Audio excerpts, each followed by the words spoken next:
What's up guys, it's your boy Jordan. In today's video, I'm gonna be teaching you how to get better at Fortnite. What's up guys, it's your... Wait, where did my facial hair go?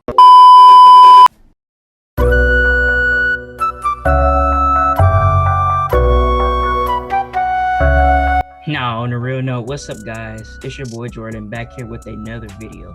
In today's video, we're going to be talking about how you can learn how to play Claw. So before we even get started into the Claw segment, we need to know what is Claw. First, we need to know what Claw is. And according to the best gaming settings, they say Claw Grip is a way that you hold the controller that gives you better access to all your inputs, aka your buttons.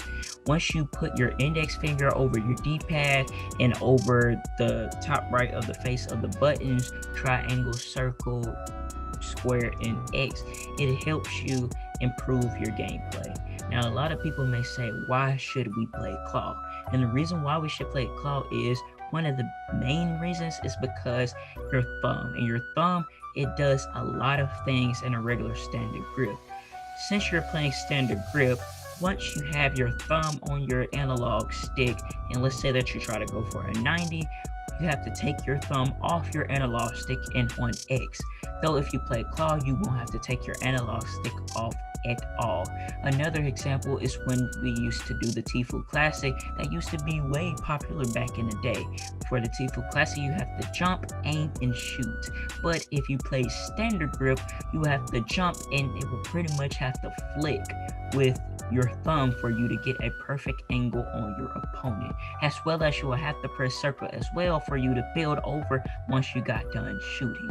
So Claw helps it to where it'll be able to get to all of the inputs, as well as it gives you greater control over your controller, and at the end of the day, it will make you a better player. Now you need to learn a little bit about me because you do not want someone who hasn't played Claw to make this video. Personally, I've been playing Claw for 2 years. I started playing Claw in chapter 1 of season 7 for the little time that I played in there. I started chapter 1 season 7 as well, and since my other classmates started chapter 1 season 2 and earlier, they were way better than me, and they would debate me about my Fortnite skills. So what I had to do was I had to get better, since I am a very competitive person. Due to me being a very competitive person, I learned how to play Claw, and after I played Claw, I saw improvement in a week. One thing that I had to figure out once I learned how to play Claw was when I needed to decide to play Claw. After about a week of me switching from standard grip to Claw, I decided to switch completely to Claw, and ever since then I've been playing Claw. Now since I play Claw now, I have greater aim than a lot of the standard grip players, and I know that I'm pretty much better than every single one of the players that used to debase me at my school just because of my Fortnite game.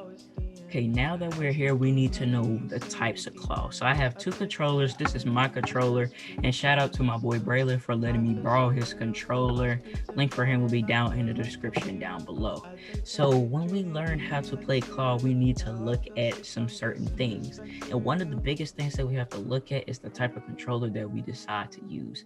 Personally, when I play on my PS4 controller, since my PS4 controller is what I usually play on, I play right hand Claw. And see, what you need to do is learn how to do this as well. It's simply formatted to where you play Claw like this. A lot of people play Claw like this where they put their full finger in here, but this is one of the main reasons and one of the causes to arthritis and repetitive strain disorder, since you have so much strain in your finger and your wrist when you decide to put your full finger in there. But you don't even want to put your full hand in it. You just want to put your finger over the top and your thumb like this. Once you'll be able to do this, then you pretty much have the formation of it. When I'm in an idle position in Fortnite anyway, I keep my thumb here because I'm always ready to build, especially when it comes to a point of, simply someone is coming to shoot at you. You always want to be aware of your surroundings. And of course, I do this, when I'm moving from place to place, I'm jumping, reload, and I use and I use triangle to edit. So I use triangle to edit, I use square to reload, I use circle to build, to bring out my build menu, as well as confirm edit, and I use X to jump. And I keep my finger here. But without playing Claw, playing in the standard grip, you have to You have to do everything with your thumb, and this causes so much tragedy just in your thumb alone. So now we're going to look at the types of claw based on the types of the controller that you have.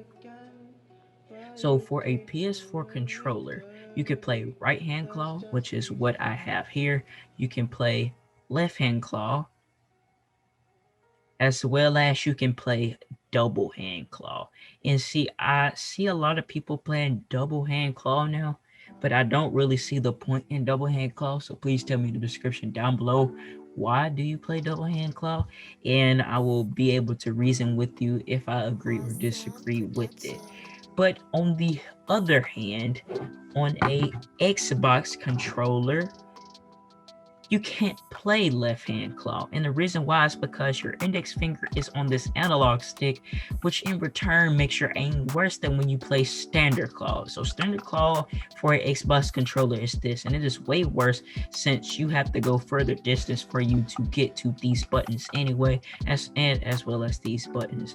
But I say one thing that you can do, and the only claw that you can play for Xbox is right hand claw on Xbox. And the reason why I say this is because there's no other reason why you can play left hand claw. There's no reason why you would play any other claw but right hand claw on Xbox. Another claw that I like to talk about is stationary claw, and I feel like that I'm one of the people that created this, and I could be completely wrong, but I haven't heard anyone talk about this.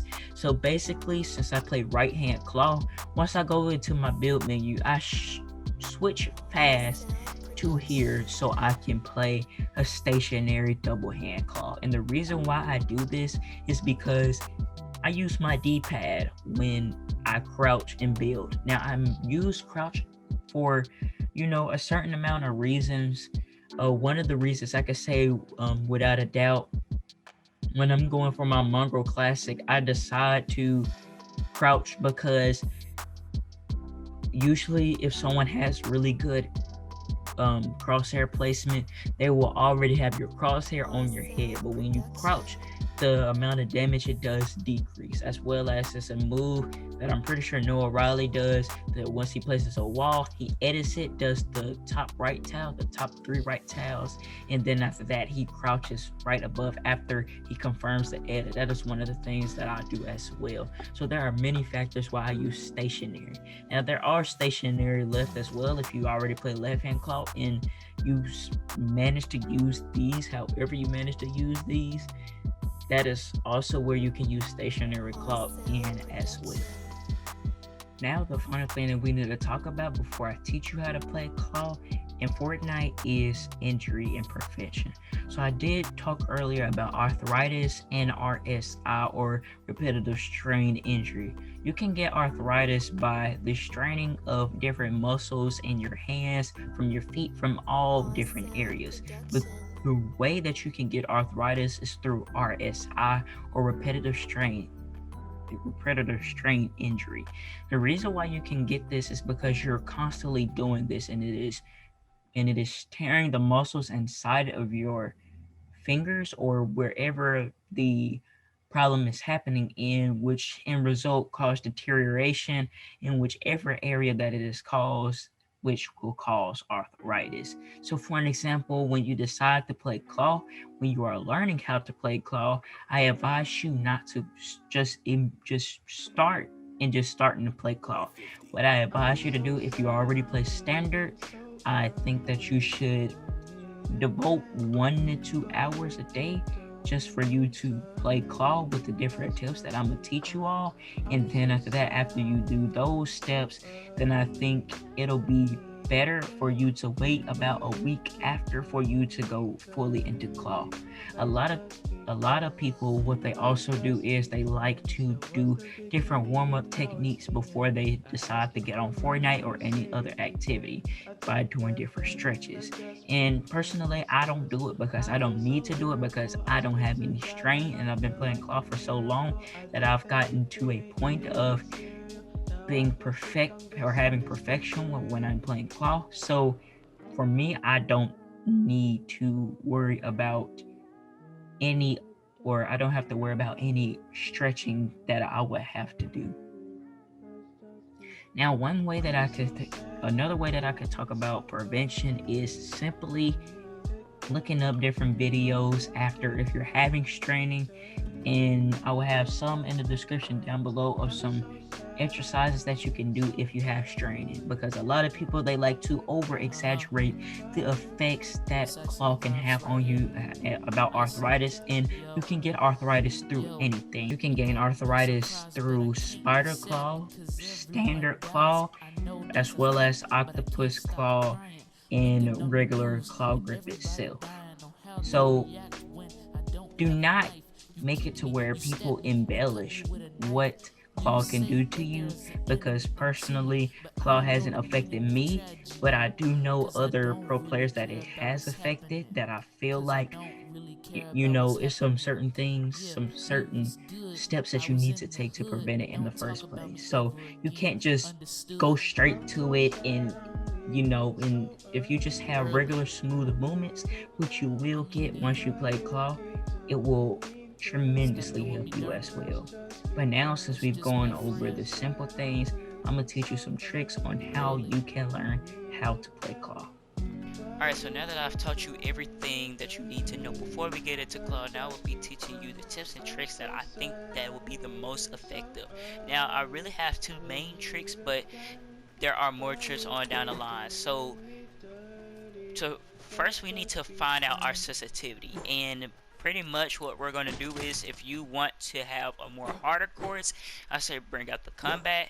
If you want like a medium hard course, bring out the pump. And of course, if you want more of an easy to find your sensitivity, I say use the tack. The reasons why these are hard is because of the reticle sizes of them. As you see, this is way lower than this, and this is way higher than either one of these. But I'm gonna be using the spaz right here. So what you're gonna do, you're gonna need a person for this first trick. You're gonna place a marker right on them and go 5 meters back. Once you have gone 5 meters back, you need to find your sensitivity. So before we do anything, I say first I gotta have stop. I need to have my stick drift to stop. Okay, there we go. Now you just go around, and based on your sensitivity, if you like it, you could go either higher or lower. Now I have a pretty moderate sensitivity, and I advise that you go with the sensitivity that is between 20 to 50%, just because you are getting right off standard claw.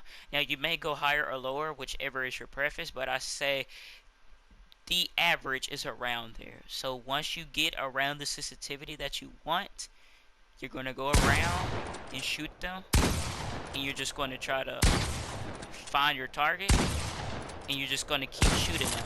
And I advise that you make sure that the shield is higher, because you don't want them to die. You want to constantly do this. Once you're able to hit consecutive shots, then after that I advise that then you can go into the next step that we have. So the next thing that we have after we do that to find your sensitivity for your horizontal and vertical sensitivity, this one will help to find your belt sensitivity, as well as to make sure to see if your horizontal and vertical sensitivity is correct. So to get the setup that I need, you're just going to need a wall. You're going to edit a wall like this, and you're also going to edit a wall like this, and you're going to place that walls all around, and you're going to place these walls in the middle. Now I forget who I got this from, but this was a really effective trick that made me learn claw a lot faster. So number one, the trick that I'm doing works on your vertical and your horizontal. I will teach you how it works with your vertical too, but this works with your horizontal aim, because you're getting way better controller movement, and you're able to keep it constantly near the middle, which would be the greatest crosshair placement for it. Now to work on your vertical, you just want to go around each side and try to go up and down consistently, as I'm doing here. Once you're able to go up and down, I feel like this helps with finding your sensitivity, just because precision is key when it comes to claw. So you being able to find your sensitivity and stay with the controller movement would be very early. Now if you want something that's way harder, I advise that you edit these tiles and you go around here too. You don't want to hit this tile at all. You don't want to bump in this tile, but you also don't want to bump in this tile. You want to be completely in the middle and centered. If you're able to do this, tell me in the description down below, because this tip is really effective where it comes to being able to find your sensitivity and being able to learn your build menu. So now, as we know, our build menu is different from our regular sense. So what we're going to do, we're going to do the exact same thing, but now with the build menu. Now, I advise for you to bring out your wall, because then you won't be able to see a blueprint edit. I say you could go around it first, and then after that you can do the vertical going down and up as you go around it, and I feel like that will help you where it comes to finding your sensitivity for claw. Okay, so now that we've gone over your sensitivity, I'll be giving you 4 maps that I feel as though it will help you become a way better claw player. The first map is definitely a 1v1 aim duel. You're on controller number 1, and I'll be putting the code on the top of here if my assistant will join us. So what this pretty much is it's a map that helps with all your shotgun aim. Now, I use this map all the time, and a lot of pros use this map, like Noah Riley, and I know a lot of the pros that use this map. So pretty much what you're going to do is just come in here, 1x1 cone, and you pretty much just aim duel the person. This will help with your vertical and horizontal sensitivity, and it will just make you a really better player. So what you need to aim on is try to focus on having good movement.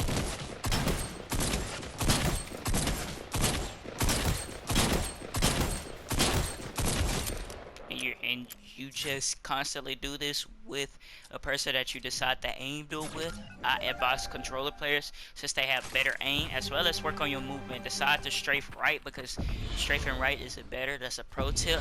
But this is just the first map that can work on your horizontal aim, vertical aim up close, and then at the end of that, it will make sure that you will have really great shotgun aim.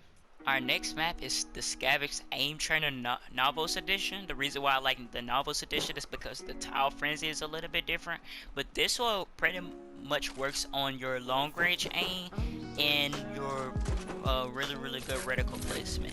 Now, you could get a scar if you want to here, but what this will work on, it will help with your ADS left and right, as well as it will make sure if your horizontal and your vertical is too fast for your vertical and horizontal ADS aim. Let's just be friends. That was the beginning and now it's the end. I ask if you love me, you say it depends. I take that bet, let's just be friends. Cause I feel so lyrical, I speak to God and I feel like a miracle. I take the hatred and eat it like cereal. Now I feel sick, I'm guessing it's bacterial.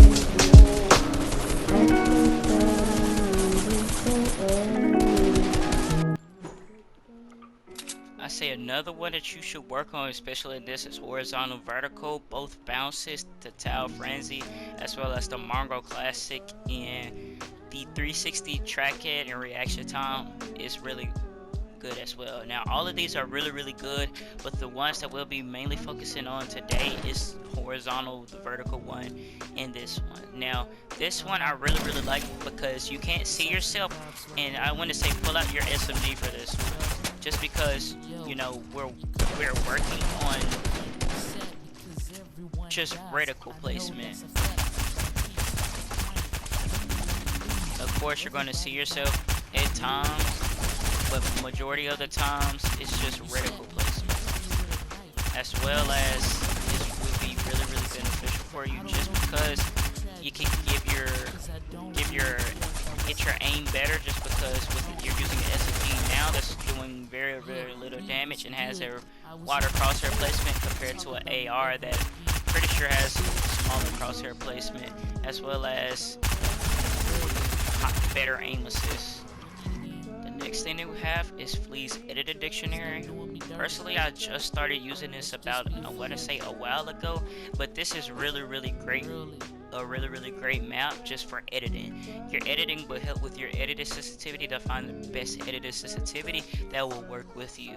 Now, what I usually do, I do a lot of edit tunneling and a lot of edit ups. I don't really do a whole bunch of edit downs just because I don't really see myself doing it a lot, except for the regular floor and comb and the double tap down and place the fields there. But I say personally work on this, and if you don't have disable pre-edit option on, I advise you to do that, because now since you have that on, you should be able to do a lot of blueprint editing. Even though I don't do a lot of blueprint editing, I feel as though blueprint editing is key where it comes to a lot of PG fights, a lot of zone wars fights, etc., and it'll make sure that you are a better player. Into me, but I don't know the meaning of tragedy, cause I don't really care about what's happening, Yeah, we was good, I was in the hood, but don't talk about me ever again, understood? I'm so sad I'm leaving so early. And this is the final map. We have Salaj's map. It's called the Infinite Aim and Edit course. So if you've gotten if you've done the rest of the ones that I've advised you to do, this is pretty much your final challenge. Now, depending on the difficulty, you can have it bouncing, you can have it side to side, but for me, I'm gonna just have it standing, and the zombie health, we're just gonna put it on 50 just so we can pretty much one-shot these. But what I want to tell you all is that if you were doing all the things that I told you to do, in the end, it should end up with this.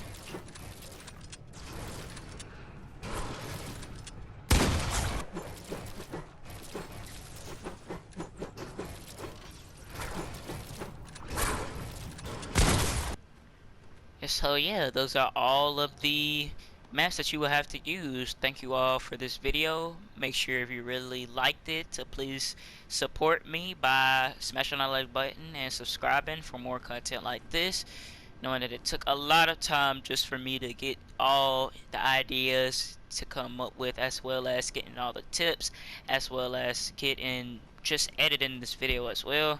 I just want to thank you all for all the support that you have been showing me though recently. It just amazes me how much you guys love my YouTube channel and the content that I do. And that is the end of this video, so make sure to smash that like button and subscribe for more content like this. Don't forget to take it easy, lemon squeezy. Have yourselves a good day, but above all else, keep God number one.